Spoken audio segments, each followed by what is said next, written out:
आज के श्री रामकृष्ण वचनामृत के पाठ का मुख्य जो बात है आज के प्रसंग में यह है कि ईश्वर की अनुकंपा कैसे प्राप्त की जा सकती है।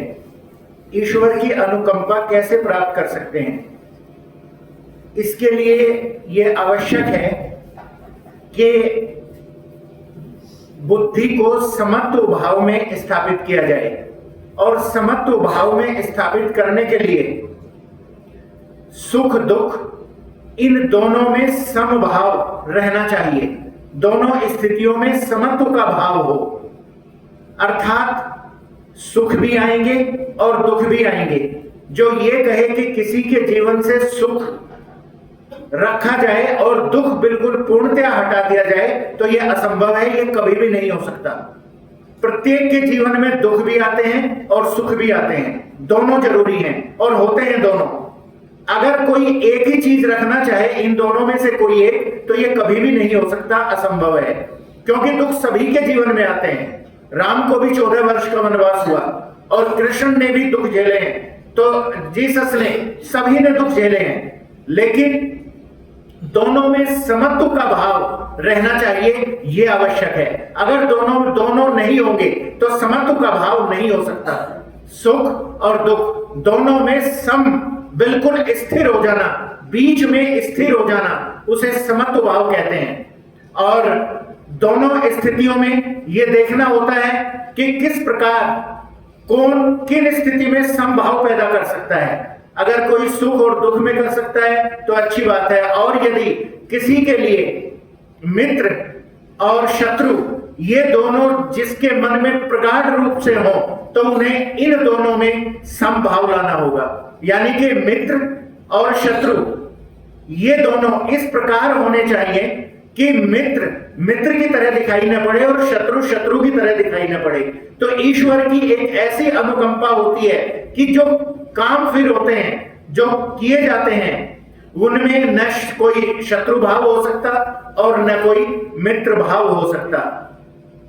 ऐसा व्यक्तित्व जब होता है तो इस तरह का व्यक्तित्व श्री कृष्ण का व्यक्तित्व रहा है, क्योंकि न तो वे किसी में मित्र देखते हैं और न किसी में वे शत्रु देखते हैं। और यही कारण हुआ कि उनके पास सहायता मांगने के लिए दुर्योधन भी चला गया और अर्जुन भी चला गया।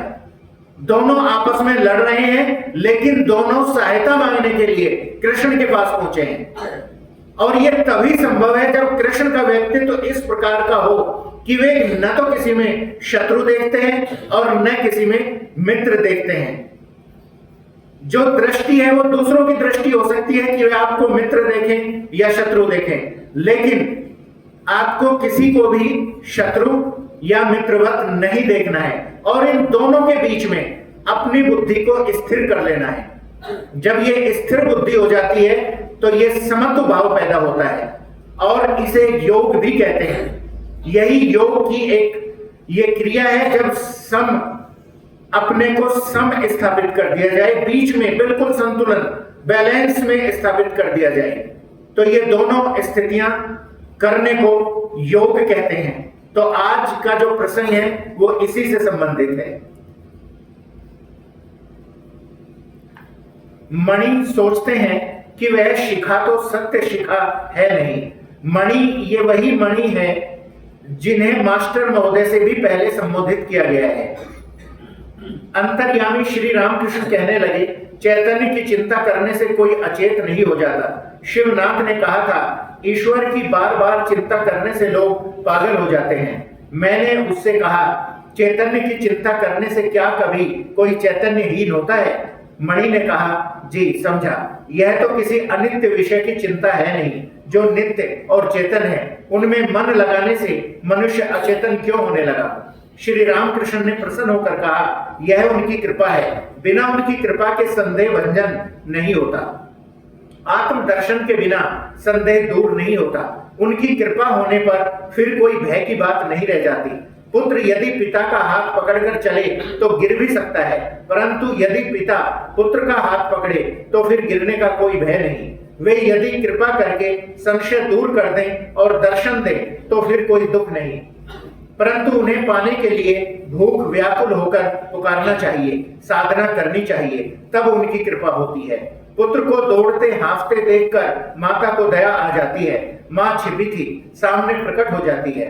मणि सोच रहे हैं, ईश्वर दौड़ धूप क्यों कराते हैं?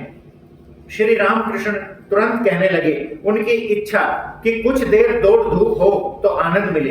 लीला से उन्होंने इस संसार की रचना की है, इसी का नाम महामाया है। अतएव उस शक्ति रूपिणी महामाया की शरण लेनी पड़ती है।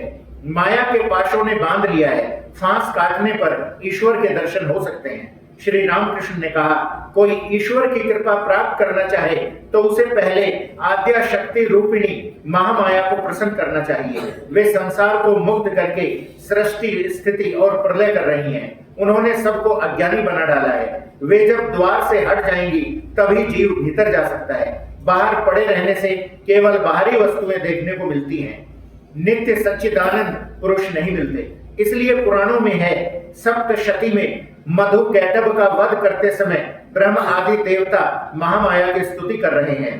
संसार का मूल आधार शक्ति ही है। उस आद्य शक्ति के भीतर विद्या और अविद्या दोनों हैं। अविद्या मोह मुक्त करती है। अविद्या वह है जिससे कामिनी और कांचन उत्पन्न हुए हैं, वह मुक्त करती है। और विद्या वह है जिससे भक्ति, दया, ज्ञान और प्रेम की उत्पत्ति हुई है, वह ईश्वर मार्ग पर ले जाती है।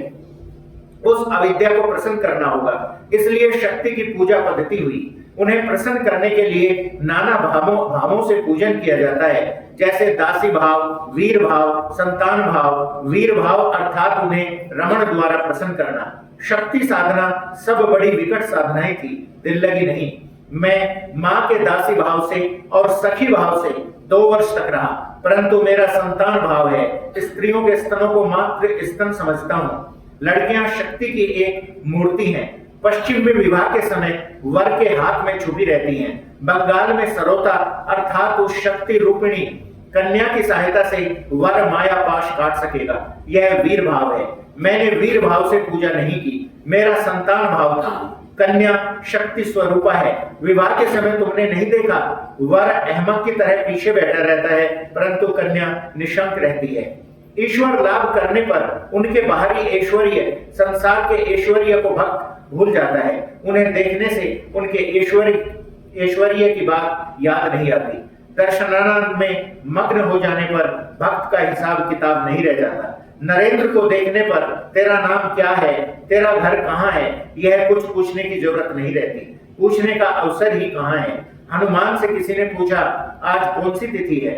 हनुमान ने कहा, भाई मैं दिन, तिथि, नक्षत्र कुछ नहीं जानता, मैं केवल श्री राम का स्मरण किया करता हूँ। धन्यवाद।